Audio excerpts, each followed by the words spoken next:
So it's my great pleasure to introduce the moderator for this next session, which is going to be focusing on the economic dimensions of the relationship with China, trade and commerce. A little bit of technology, I'm sure, is going to creep in.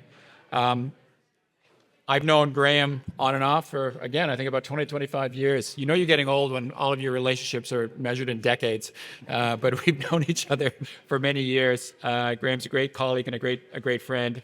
He's currently the president of the Canada-China Business Council. Graham, before that, served in the Canadian Public Service for about 25 years. In a variety of departments. I knew you were in GAC for a long time. I'd forgotten you were at PCO and also at the Department of Finance. And so he's served in a couple of our central agencies in the Canadian government as well. Most of his time in government has been spent on providing advice on Canada's relationship with the Indo-Pacific or the Asia region generally. And he's lived and worked in Asia for over 12 years. And half of those have been in China itself. He's a Mandarin speaker, as so many people are here today, pursued language and economic studies in China, including at Beijing University, and he has an MA in NIPSIA. Go Carlton.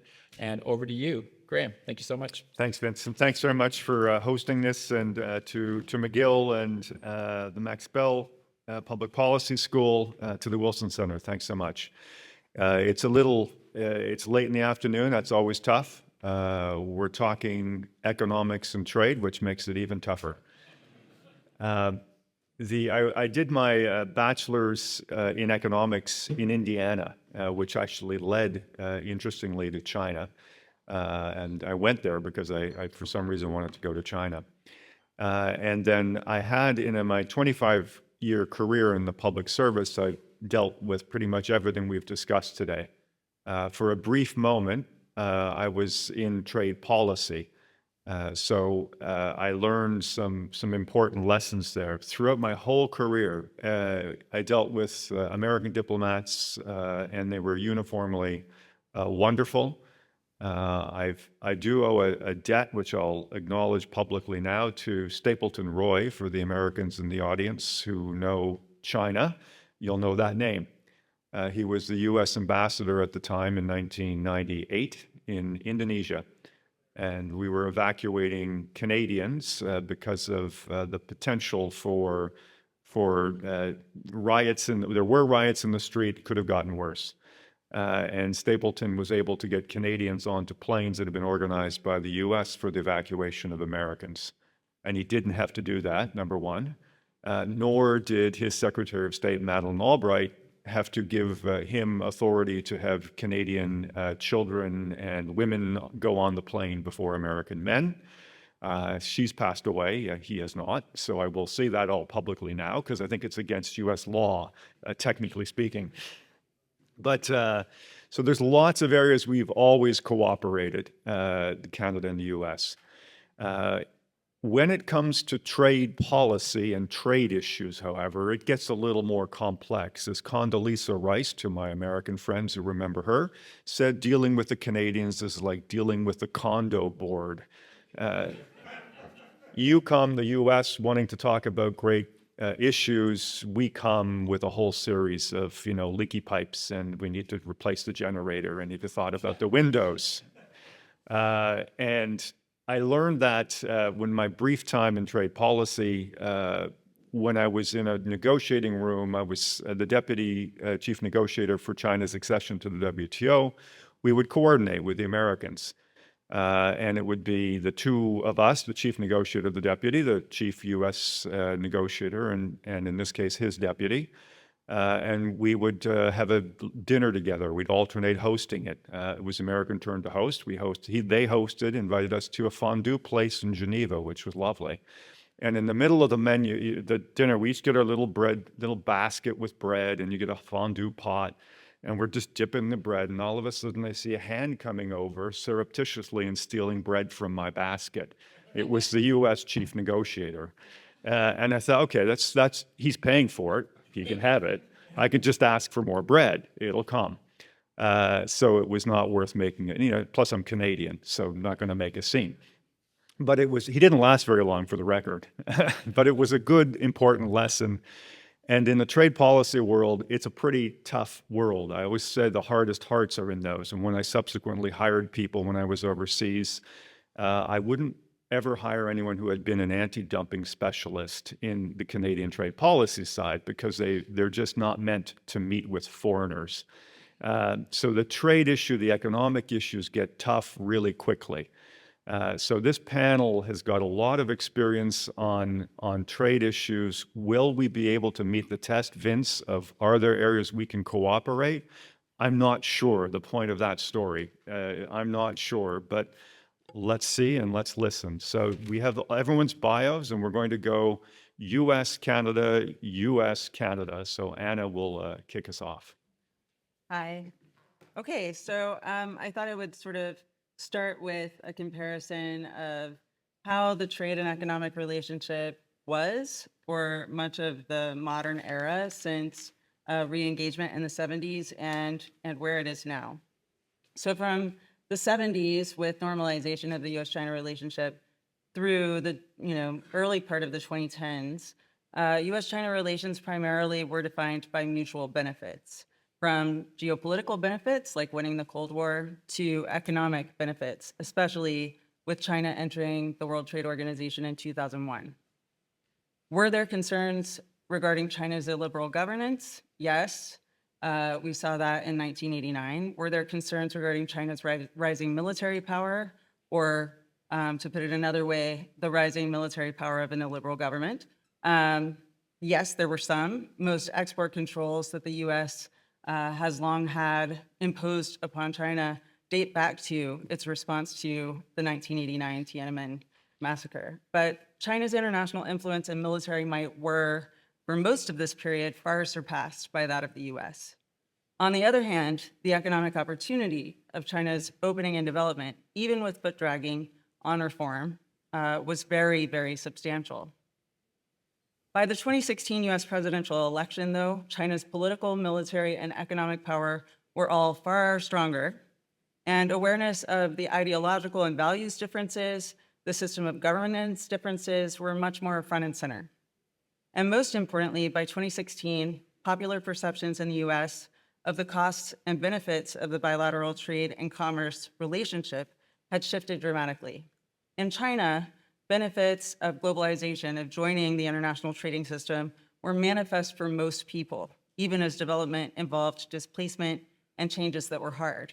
But in the US, benefits accrued in a more lopsided way, with huge advantages for business and for wealthy investors, but a really different story for a lot of American workers. And by the 2016 election, Americans reached sort of a tipping point, and the beginning of what I would characterize now as a popular revolt against what had become the norm or the framing of US-China relations. In the US today, there are two policy trends in trade that are primary. The first is that consumers, and by extension investors, cannot be trusted to guide trade and investment policies or economic policies more broadly, because they don't care about where goods or wealth come from. Economic interdependence is the second one. Economic interdependence cannot be relied upon to safeguard peace and stability vis-a-vis a country like China, with which there are big ideological differences and conflicting strategic interests. The second one is interesting because for a very long time, there was an implicit assumption, at work in US policy that economic engagement begets stability and deterrence. But that has flipped without a whole lot of discussion in Washington to this idea that economic interdependence deepens US vulnerabilities and raises the risk of the China threat. And that is a bilateral consensus really in Washington now. What does this look like in terms of policy? First, it is protectionist state-led economic policy that is on the rise in the US. Disenchantment with free market capitalism that the US has long proselytized, and instead sort of a can't beat 'em, join 'em mentality of embracing protectionism and state intervention, the very stuff that the US has long opposed in China. There's a rise of protectionist measures like tariffs and export controls, and a rise of industrial policies from the subsidies of the CHIPS Act to create domestic chip manufacturing, to incentives like those in the IRA's tax breaks for purchases of U.S. New energy vehicles, and disincentives like restrictions on China-sourced components or critical minerals in those same vehicles if you want to qualify for tax breaks. Second is the rising prominence of national security considerations in U.S. economic policy.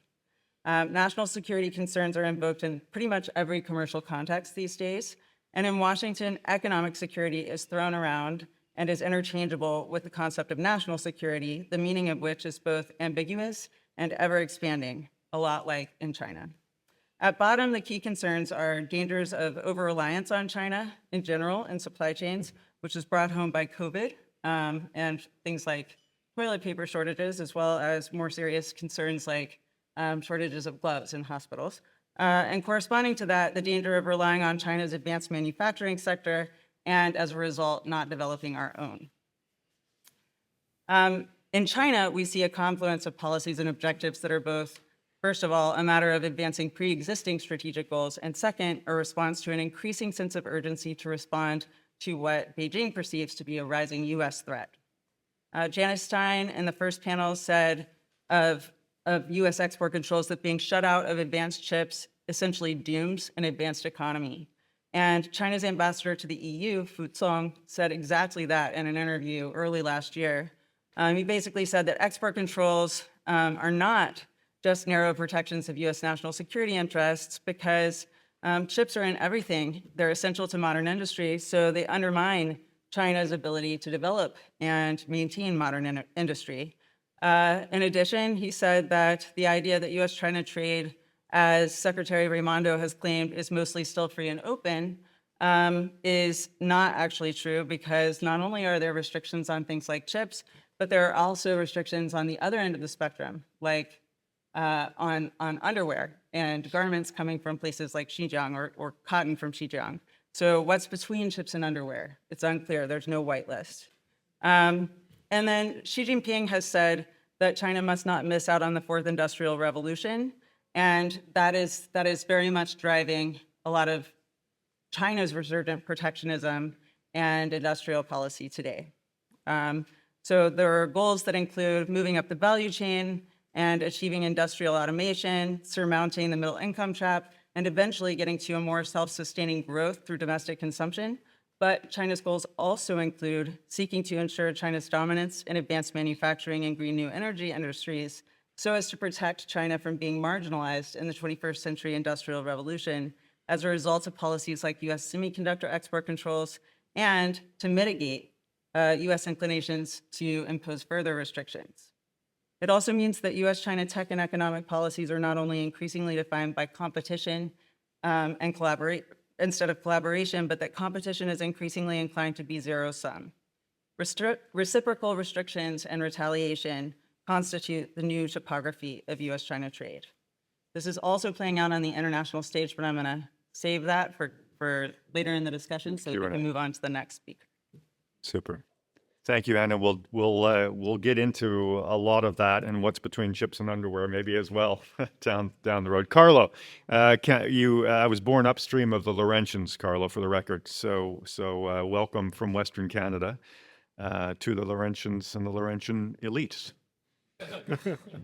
Oh boy, with the setup like that. No, thank you very much, Grant, for having us here, and also to the two Chris's. As you mentioned, Canada West Foundation, we were created 50 years ago to give voice to the different economic and political realities of the Canadian prairies and British Columbia. So thanks for having your poor country cousins to the big city to share some of our perspectives. And I'll take that point as the point of which to leap off and start. I've really enjoyed the conversations today. It's a level of conversation in which I participate in about half the time. The other half of the time is literally at the grassroots level, literally on the ground with farmers, agriculture, and commodity producers in the West. And for the issues that you have on the table today, trade, protectionism, sanctions, cooperation with the US, cooperation with China, trade with the US and trade with China, These are ground zero for us on the prairies. They're not abstract issues. It's not an issue we deal with when we punch the clock, go to the office, write a paper, and go home.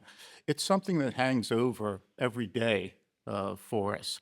And some of the best conversations I've had on this, I should note, actually coming on Real Ag Radio, talking with Sean Haney. Get some really intelligent, informed conversations.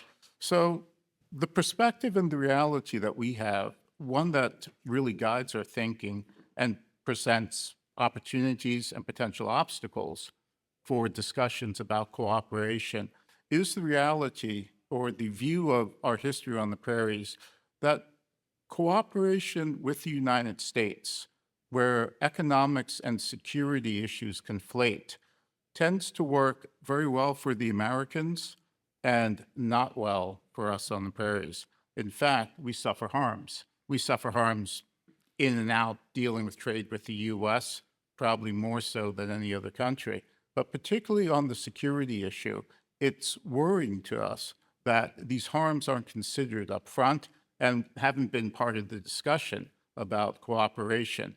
Maybe because they didn't fit in the other panels, but the lack of awareness or having these at the front, the economic ramifications at the front of the conversations, is something that it's not missing on the prairies. So 2 examples very quickly as to why we're so concerned about this. 1950s, time before I think any of us were around maybe, but was a very difficult time in Canada-US relations because of competition over wheat. Back in the 50s, for the prairies, wheat was the oil of the day. It was critical to prairie economies. But over a series of a decade in the 1950s, we lost 10% of global market share to the US. And it wasn't straight competition.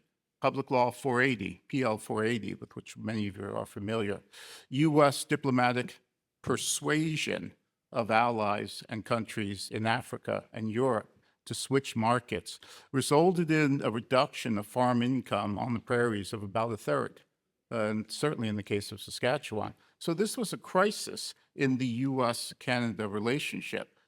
It's a very long and complicated story, but we managed to stumble into the Chinese market, fits and starts, but we saw a huge increase in exports of wheat to China in spite of the embargo that Western powers had over China at the time.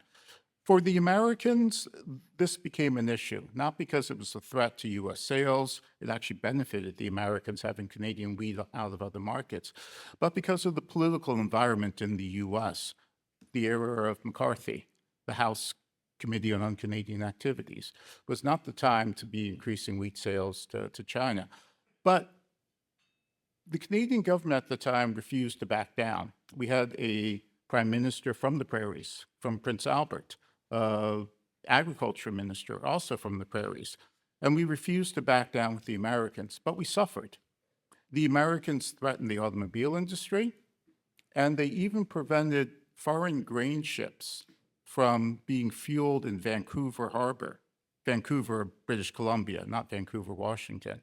So this episode really gave pause to us as to how our economic interests could be impacted, our livelihoods could be impacted when security began to creep into the trade front. The Americans never offered to reallocate global grain sales to take the pressure off of us to go into China. It was just the punishing aspects of threatening Canadian industry. Fast forward, 70 years, and we look at the renegotiation of the North American Trade Agreement. And once again, what do we see? We see US security concerns about China and trade with China, the US trade war, show up in the agreement, the infamous 3210, the extra provisions part of the agreement. Here, the Americans slipped in a clause at the last moment saying that trade with a non-market country, an American term, not a global term, would give reason to withdraw from the agreement. This had no legal or material standing, but it had a psychological impact on us in Canada. And to this day, I still have reporters asking me, why can't we trade with China? Oh yeah, the Americans imposed this condition on us. Not true. it has a psychological impact, not a legal impact. But the point is, while we were off sitting in the corner, shaking and wetting ourselves about what the Americans were going to do to us if we dare talk to China, the Americans were negotiating their own agreement with China that gave specific advantage to American agricultural exporters. I'm not talking about the purchase agreements. I'm talking about rules of trade that specifically benefited the Americans. So once again, we're trying to cooperate with the Americans, but we're facing economic hardship and impact. And the last one I just mentioned, during the Trump trade tariffs, the Trump trade war with China, we saw the Americans, U.S. farmers agreed to go along with the embargo, and they were compensated to the tune of, well, pretty much the entire GDP of Newfoundland and the territories combined was given to American farmers to enable them to withstand the Trump tariffs, something we simply can't do. So as security considerations enter in, there are real concerns on the prairies about the inadvertent, the externalities of actions that we take on the trade front. So can we cooperate? Absolutely. We have to cooperate with the Americans. The question is how we do it. And critical there is having the recognition of the economic fallout and the economic implications front and center, not as a veto, not as a yes, no, but simply awareness so that we can think about these and prepare for them. The last bit, we tend to anthropomorphize the relationship with the U.S., and we do this to our detriment. We are not friends, we're allies, and we're competitors. As a counter, not a counter narrative, but an accompanying narrative on the trade front, we need to think about the Americans not as friends, allies, competitors, and if there's money on the table, well, we're roadkill. So we really need to interject this bit of sobering second thought into our thoughts as we rush to cooperate with the U.S., which is necessary, we support, but we just need to be a bit more thoughtful about this, especially thinking about the longer-term implications and the economic implications, and at the very least, plan for them. At the very least, start to implement measures to protect ourselves. Thank you. Thank you, Carlo.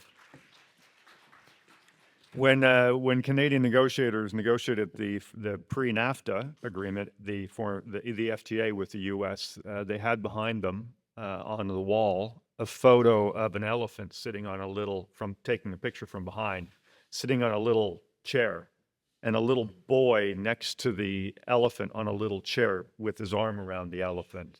And the whole goal is don't have the elephant roll over on you. Dinny. Thanks, Graham. So I'm going to talk a little bit about how we should understand how China's economy operates today. And to kind of get your head around that, it's actually is a good starting point is to think a little bit about what Ascendant China actually means. Now, I would say for all of the panels here today, China is unequivocally in the ascendant. And even when we talk about trade, China is ascendant. If we look at electric vehicles and the export of solar components, wind turbines, lithium batteries, China is exporting, it's sort of come from nowhere to export high quality, innovative, cheap products, which is causing consternation throughout sort of developed countries with advanced manufacturing. However, when it comes to China's economy, whether it's ascendant or not starts to become a little bit ambiguous. And that's really important for understanding what's going on with trade at the moment. Now, as Janice Stein sort of talked a little bit about this morning as well, China is facing a huge economic challenge already because of what's happening with its population. So China's population started declining in 2022, I think it was. It's going to continue declining throughout more or less the rest of the century. On top of that, its population is very quickly aging. So I think at the moment, about 20% of the population is over 60. That's going to increase to 30% in a decade time by 2034. Now, on top of that, that's further, that sort of leads to two main problems, right? So as there are fewer people, then there's less consumption. And as people grow older, once they retire, they're just spending less. I mean, it's what happens all over the world. That's even worse in China because the state pension system is expected to run out of money by 2035. So in addition, you kind of have that pressure on the potential for China to domestically consume. So China, these are sort of problems that we've seen coming from sort of a mile away. Often you have people say, well, look, this is the end of the Chinese economy. It's all over but the shouting. But of course, China has agency as well. It sees the problems coming and it's doing everything it can to kind of deal with them. It still has an aspiration to become what they call a moderately prosperous nation by 2035. It still has an ambition to grow rich before it grows old, although I think they perhaps have to moderate that now to grow rich while becoming old because they're already in the midst of that process. So all of that means China needs a new economic model, one which allows consumption to continue, domestic consumption to continue expanding, even as the population gets older and smaller. Now, what does that sort of economic model look like? Well, primarily, it has two characteristics. One, it has to be able to generate jobs which pay more.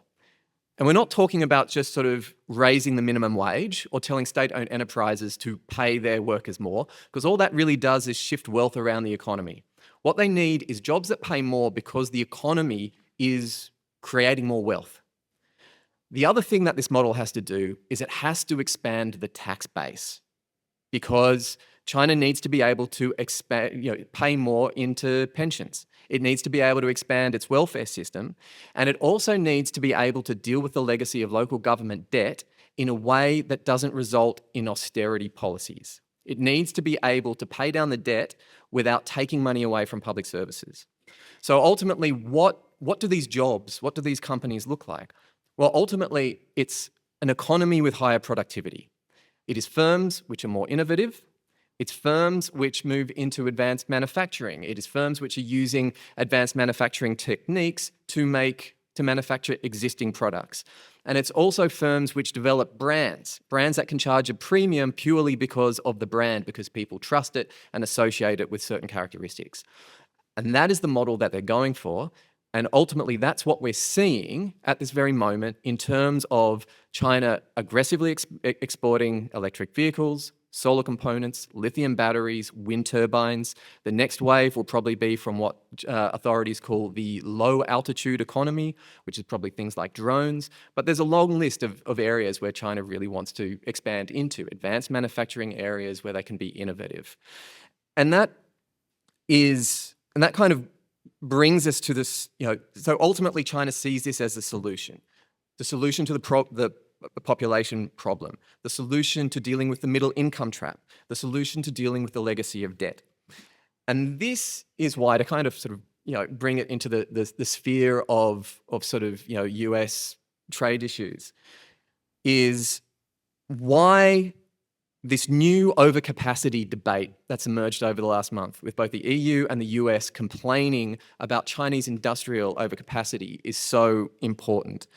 Now, the US and EU have been pretty explicit. When they're talking about overcapacity, what they're talking about is needing to protect US and EU firms against Chinese exports in new industries. Now, the interesting thing is, until now, this is a radical expansion of kind of the trade conflict as it's emerged over the last 4, 5, 6 years. Because up until now, the key elements of that trade conflict have been tech, it's been security related, and it's been human rights related with regards to Xinjiang.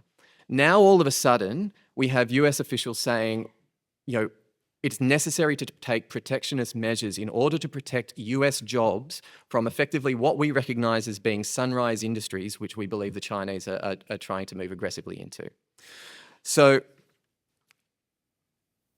the US and the EU have kind of counts this issue in the idea of sort of overcapacity. And the Chinese have kind of pushed back and said categorically that there is no overcapacity. And Xi Jinping told the French President Macron in Paris last week, in exactly those words, there is no overcapacity, which is a little bit disingenuous because the Chinese have been talking about the problem of industrial overcapacity since December last year. At the Central Economic Work Conference, where all China's senior economic leaders get together. It doesn't mean it's not a good line. No. So at that meeting, they ranked industrial overcapacity in a number of industries as one of China's 4 greatest economic challenges that they're currently facing. And they've been talking about the issue domestically ad nauseum ever since. So, of course, what's going on here? Well, it's not unusual for the Chinese to speak to foreigners in one set of terms, and then a completely different set of terms when they're talking to themselves domestically. But there's another thing going on here as well, and that's, we think Xi is effectively saying that, yeah, there is overcapacity domestically, but it's not affecting our exports. And in some ways, it is affecting exports. You look at steel, first quarter, steel exports were up 30%, but the price that Chinese firms were charging for that steel was down 30%. And that's largely because the property sector in China has disappeared, and so there's huge overcapacity. But she's probably more concerned about electric vehicles, whereas at home, there's something like 100 electric vehicle companies, and those companies have very aggressive sales targets for this year. You add them all up, there's no way they're going to hit them, hence overcapacity. But if you go overseas, very few of those companies are exporting, and when they do, they're actually charging significantly higher prices than what they charge in China. And so there's no dumping going on. I went back to China for a trip in September. Before I went, 3 different people told me that if I had the opportunity, I had to test drive a Zeekr. Zeekr is a high-end Chinese electric vehicle. The company's just listed in New York, and it really is sort of the cutting edge of sort of style, design, digital whiz-bangery. No one in my life has ever told me to test drive a vehicle until I said, hey, you really got to take a look at a Zeekr. And so that's what's going on. China's not dumping. China is exporting a whole lot of goods which are innovative, which European car manufacturers themselves say are 2 years ahead of them in terms of chassis design and 4 or 5 in terms of the digital aspects of the car. And people want them, and they're cheap. And so China's effectively saying this is not overcapacity, this is what free market competition looks like. The US and EU clearly feel differently, because the way they see it is that this isn't free market. The way these companies became so strong in the first place was through subsidies. But there's also a deeper issue here about what exactly overcapacity actually means. And I think I literally have 30 seconds, so I'll get to the punchline. When Janet Yellen talks about overcapacity, she's not talking about a specific industry. She is talking about the Chinese economy as a whole. Her issue is that China consumes so little domestically. Chinese households get a very low share of the overall economic pie in China. And then what share of the pie they save disproportionately large amount of money because of a lack of a welfare system and a lack of a pension system. So China produces far, far more than the population could ever dream of consuming. So this is effectively the US saying, we will not be your consumer of last resort. That you are going through a structural adjustment of your economy from property to exports, and we are not going to pick up the tab. Now, how that actually plays out in policy, we don't know yet, because this is really an issue that's evolved over the last month, but it is really the next stage and iteration of this trade conflict. Wasn't her line, you produce too much stuff? She said a bunch of stuff. I didn't have that one in my notes.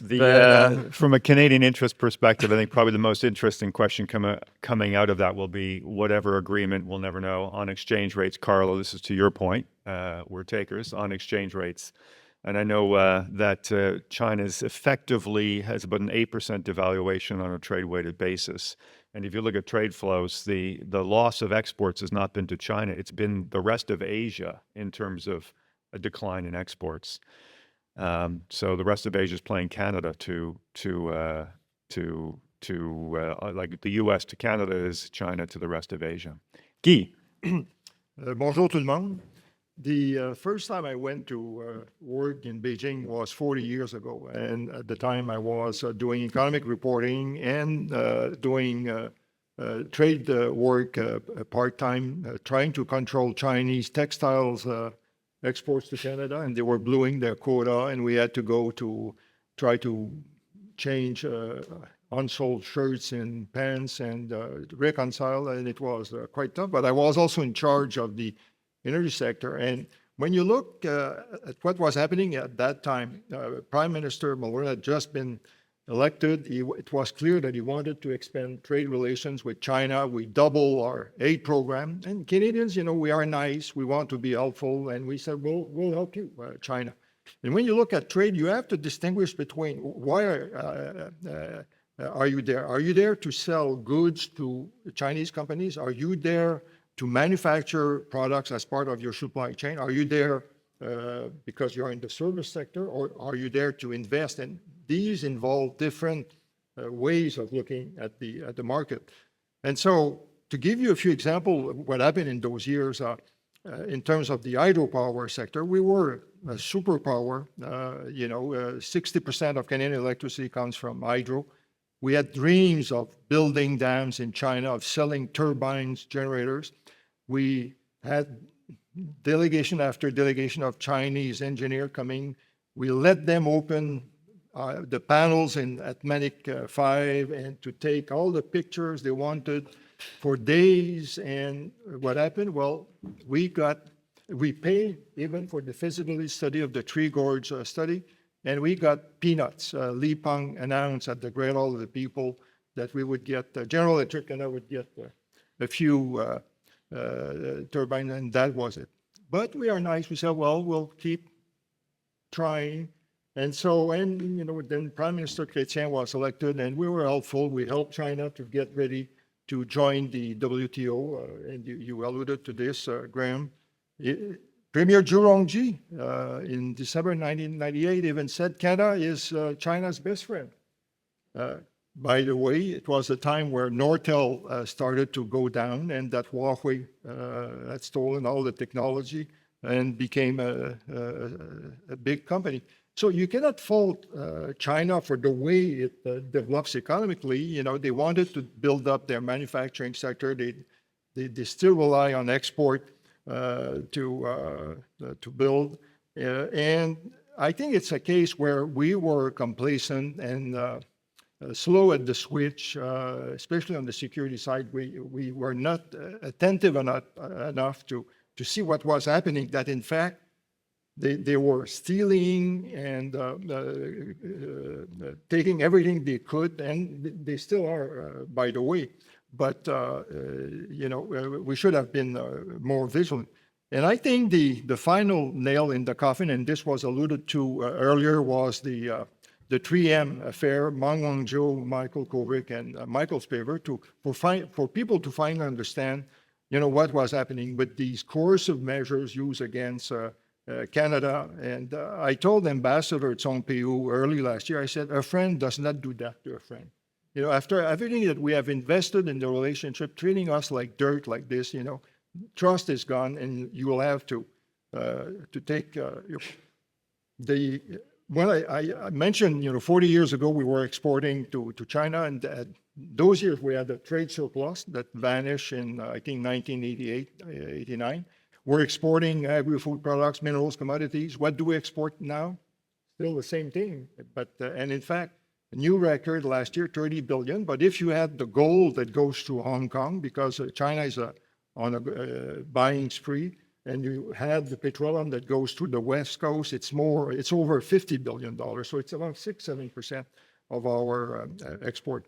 And so, but on the other hand, we need China. If we want to succeed in our energy transition, and knowing that China refines 40% of the world copper, 59% of lithium, 68% of nickel, 73% of cobalt, well, we have to find a way. So let me offer a few recommendations. And I think, the problem, I mentioned that to some earlier, I think we are dealing, unfortunately, with an immature country. China has been growing very fast. They got away with murder because, they didn't play by the rules. And now, well, they are afraid that we are starting to get together to say, wait a second, this has gone on for too long. And so we have to tell them, we have no problem with you being a superpower, but you have reciprocity has to apply. And we have to go after them because they use double language all the time. They use this on democracy to say we are a democratic country. They use this on trade, saying we are a champion of free trade. Well, look at sectors in China. How many sectors are forbidden for China for foreign investment? So we have to go after them and say, look, you cannot talk on both sides of your mouth. And for that, we need to be in good company and push back. On coercive measures taken by China, we are making progress, but I think what I would suggest is that it's time for an agreement among ourselves to limit our exports to China to our historic share of the Chinese market if one signatory is subject to sanction. This would apply, for instance, to Canada, Australia, and us on things like barley, canola, and where one country is victim of measures, the others say, okay, we won't take advantage of this. And I think also we have to reinforce, and that's a big sell, I know for the US, but we have to reinforce the multilateral system. WTO has to be used. We have to go there every time to push back on China when they take protectionist measure. And if it's too difficult for the US to be convinced to move on WTO, well, then we need alliances to push back on China. Similarly, it would be a good thing if the US were to join the CPTPP. And here, especially, I think we have to push back when there is theft of technology. We have to prosecute people. In terms of investment, Chinese investment in Canada, I think we need to clarify the rules.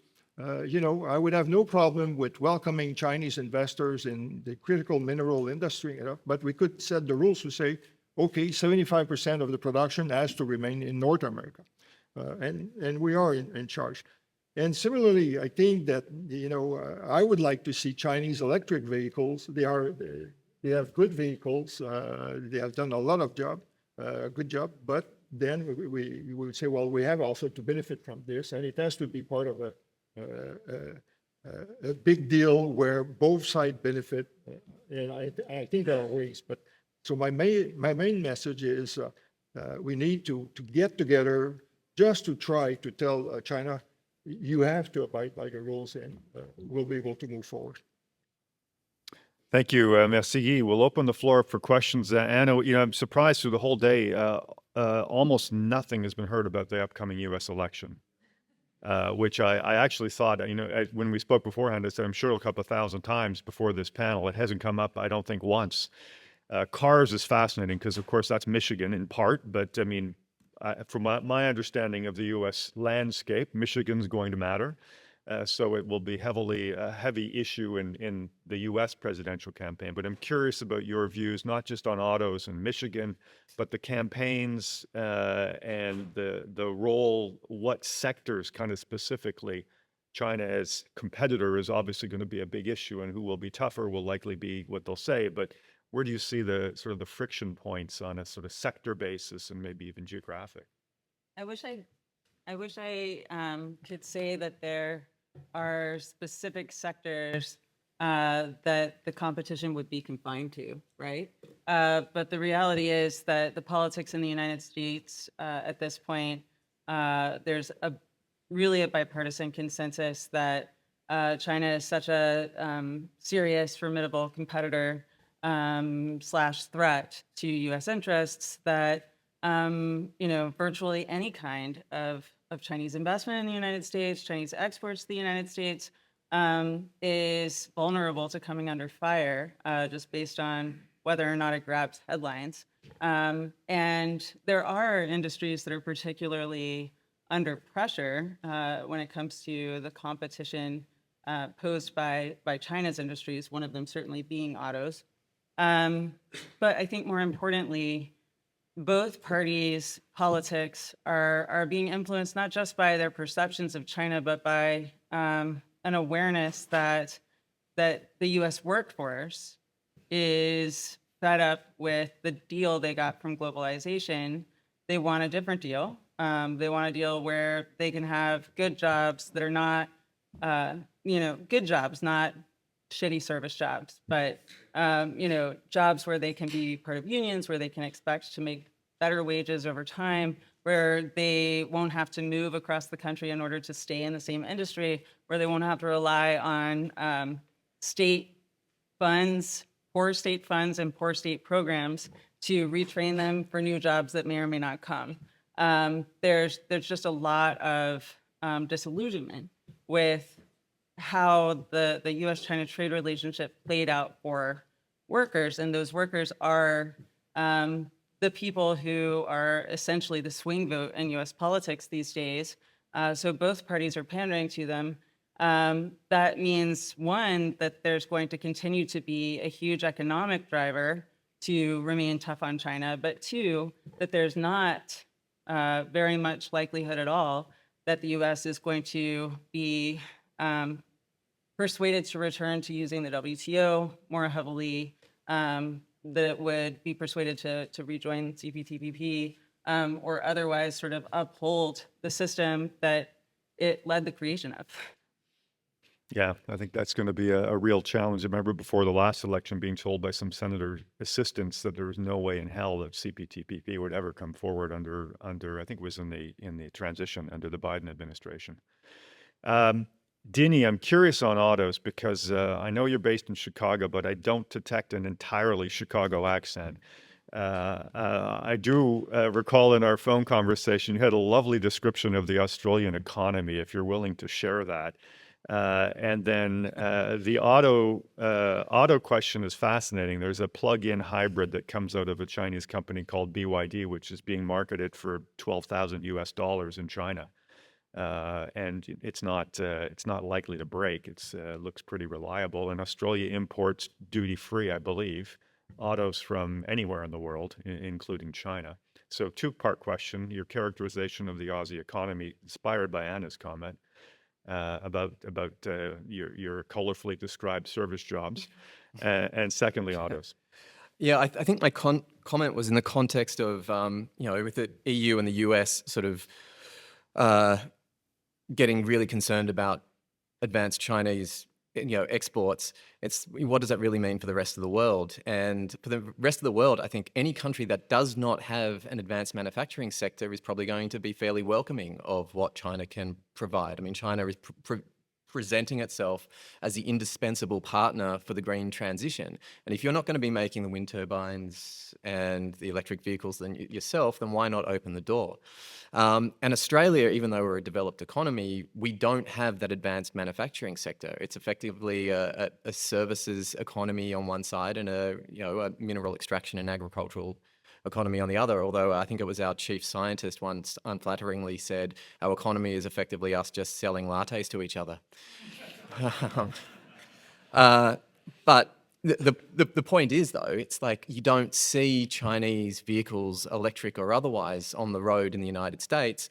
But in Australia, I was back at Easter time, and when I was hiring a car, the model subcompact SUV, you're kind of given a standard. You don't get to choose. It's like, this is, you'll get something like this, was an MG, originally a British car, but now it's a Chinese model. You see Chinese cars on the road. You just recently, I think today, XPeng announced that it's about to start selling right-hand drive vehicles in Australia.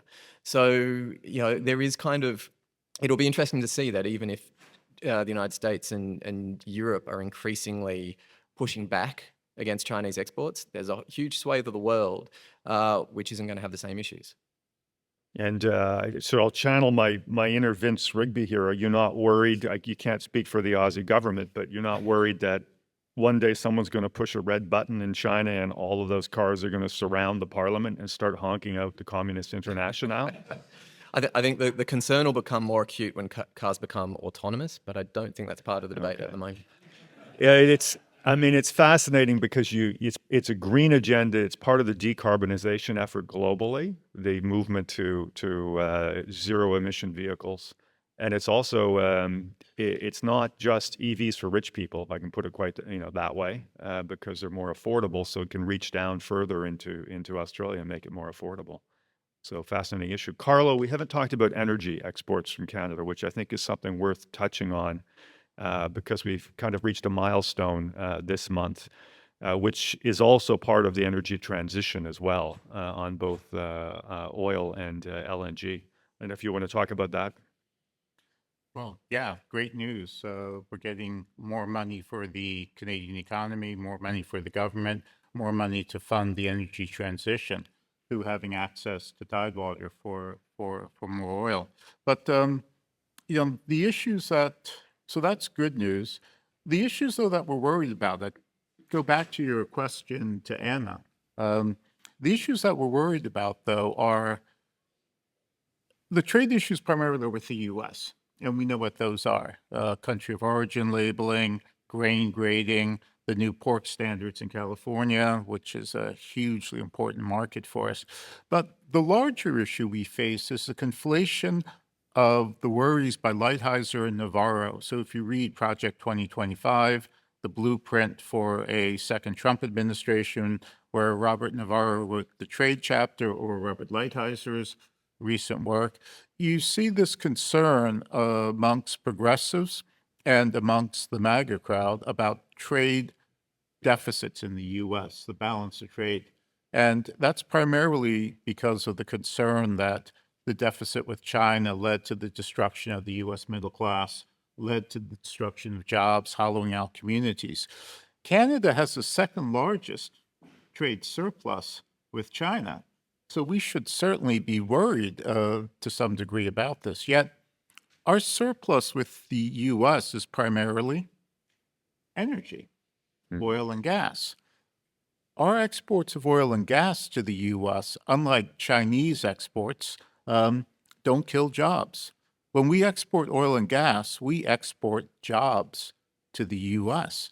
Yet it's this conflation of Canada exporting jobs, tens of thousands of LNG workers taking Canadian gas and turning it into LNG for export to Asia, tens of thousands of workers in the Gulf Coast taking Canadian oil and refining it and putting it on U.S. ships to ship to Latin America, our neighborhood. Never say backyard, it's neighborhood.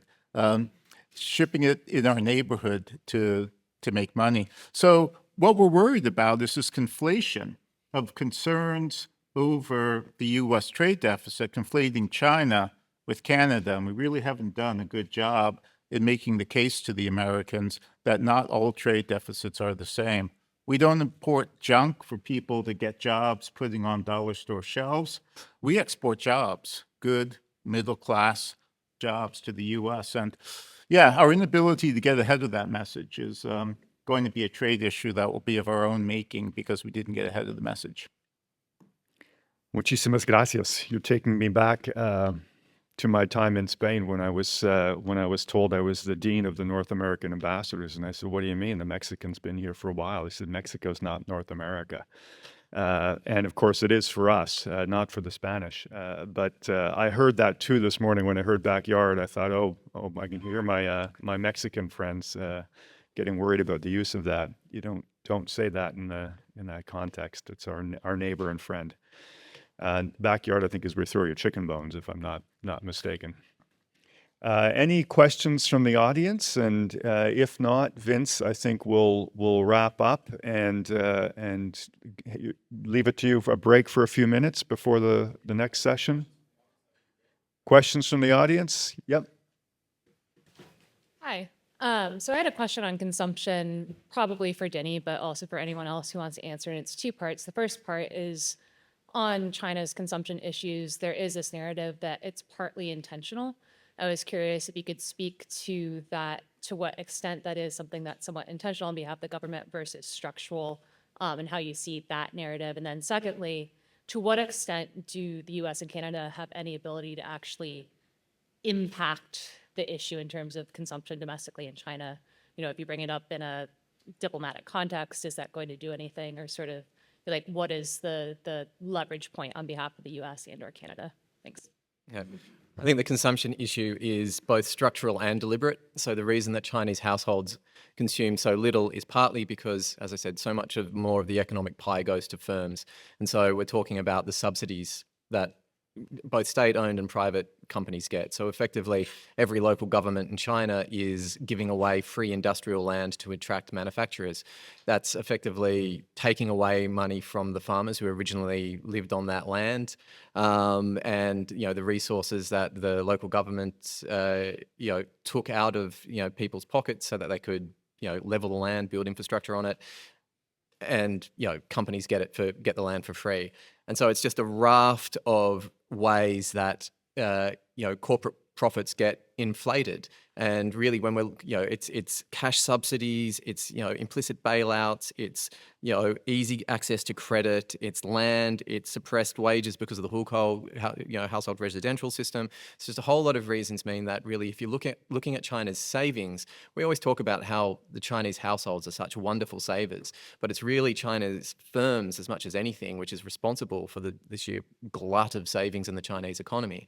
So that's one thing. There's a disproportionate amount of the national wealth is going to the companies, which have clearly, they don't consume, they either, they invest, right?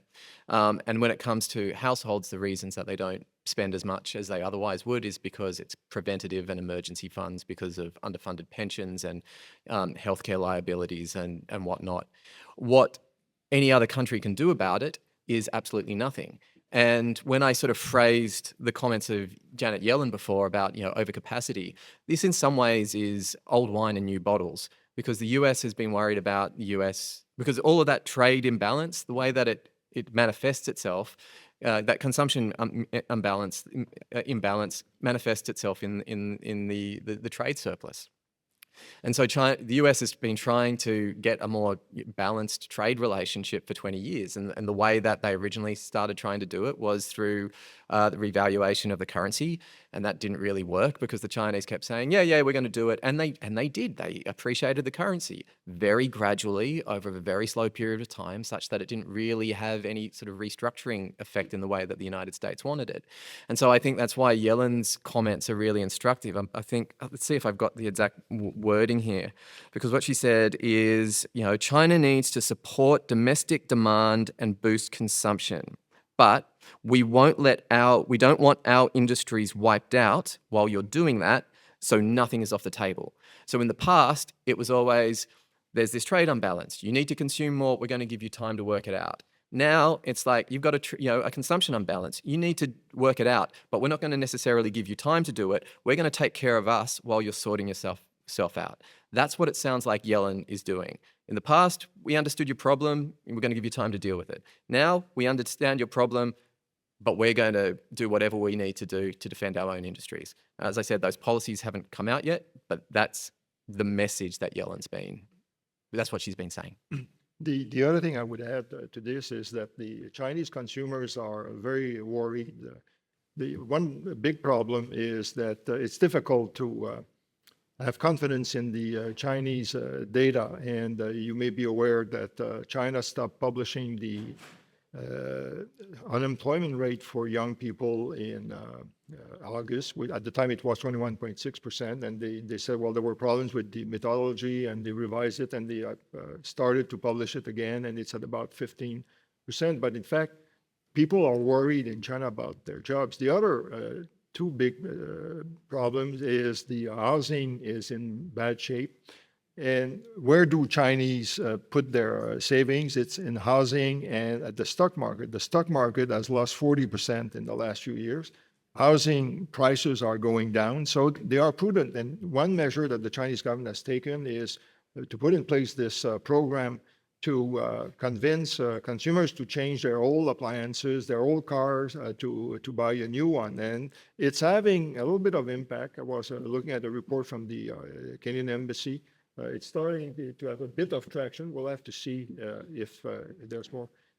If there is time, I would like to come back to the previous panel to tell one report about one discussion I had with an official of the Chinese Communist Party on the situation in Xinjiang. I had gone to discuss in China at some point, after you've been there for, I would say especially now, I would say don't lose your time having discussion with the Minister of Foreign Affairs. Go directly to the Chinese Communist Party. It's the only game in town. So I had gone to see this guy to say, look, you have, this was in 2015, 2016. I said, you are doing awful things in Xinjiang. You have real concern about security, but it's not the way to address this. And at some point, he started to criticize me and say, are you calling and stop calling for the independence of Xinjiang? What would you say if we were calling for the independence of Quebec? And I said, thank you for bringing this up.